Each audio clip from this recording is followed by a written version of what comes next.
In this short session, we'll show you the basics about how you can rank your site for clarity, how you can use dictionaries to very quickly identify inconsistent terms on your site. Okay, let's get started. Okay, let's explain what we see when we sign into the tool. On the left-hand side, you see a list. This list shows folders and scans. In this case, a folder called Healthcare Provider is intended to compare a number of different healthcare providers in the United States side by side for clarity. Once you select a specific scan, the right-hand side will change and show you the detail analysis data relevant to that particular site. So our next port of call is to identify exactly the page content that's causing these statistics and causing complexity.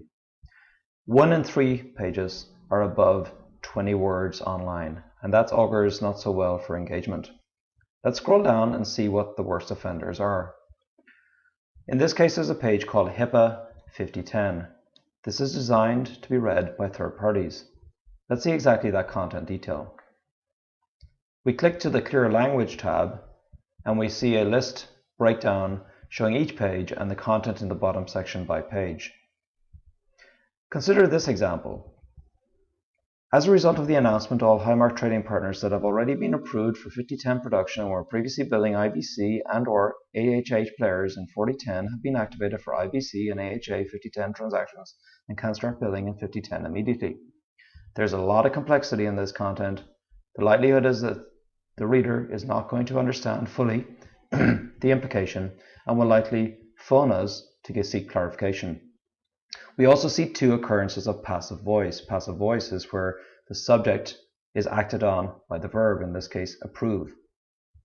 So collectively, we can conclude that this content needs cleaning, and we need to make it more clear so that our audience can engage with us online. To share content with your marketing and communications colleagues is very simple. Just click the View PDF report, and you have an instantly shareable report that you can discuss with colleagues. And here's my report at the bottom. I'll just open that in my browser to give you a feel for what it looks like. Okay, it's a printable report that outlines the top level statistics so that you can get a sense for how the overall site is behaving, in this case 476 pages showing these statistics. And then as you look in the bottom portion, you get a full breakout of all of the content. In this case, it's quite a long report, and then you see detail on the bottom portion itemizing by page specific areas for attention. So what about brand consistency? How do you make sure as a marketing manager that your communications are consistent with your brand guidelines? In this case, we'll take some real examples and show you how you can do this in Clarity Grader. Let's get going. So this time we'll take some examples, work that we've been doing with a UK university called the University of the Arts, London.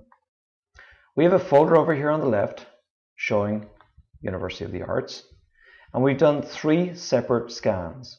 One on the root, one in a subsection of their site around study at UAL, designed for international students, and the third is the research area. So to explain the project, the objective for the marketing team was to identify every instance of College of Art and replace it with the approved brand term. So they had a challenge. There was a lot of content and little time to do it. So the choice is to manually check the content or to use a dictionary, which can be customized and user-defined within the context of Clarity Grader, to check for occurrences. This is the dictionary listing the terms that we're looking for. Each column on the right shows individual sections of the site that we've analyzed, and the numbers on the right show you exactly the content occurring within the context of those scans. So this view is an overview showing the full site and set of scans that we've run. Now if we want to fix the content, I'll go to the detail view showing me exactly the content where the occurrence is. In this case, I'll go look for College of Art and Design. We click on the link, and that brings me to a more detailed view at the level showing me exactly the instance over here on the right. It shows me exactly the pages where that instance occurs. And for each page, we can see the text on the bottom showing exactly the content that is hit. So this is a very quick, very effective way to eliminate many hours and days of tedious reviews.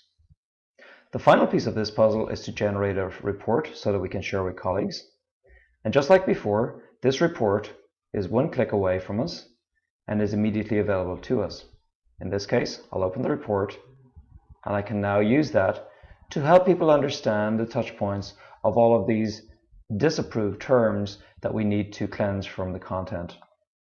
Scroll down and you get the full detail. Okay, let's summarize what we covered in this session. We started by showing how you can benchmark your site against peers. We demonstrated this with a healthcare example. We then considered the clarity of a specific site, and we analyzed the HIPAA page for complexity, knowing that the audience would not engage. We then looked at brand consistency by looking at an example where we identified occurrences of old brand names that needed to be cleansed from the content. And all through this session, we were generating PDF reports for easy sharing among your marketing and communications colleagues. So again, the core point is to make it as easy as possible to itemize the challenges and to address the issues. Thanks so much for your attention. For more videos, check out our website.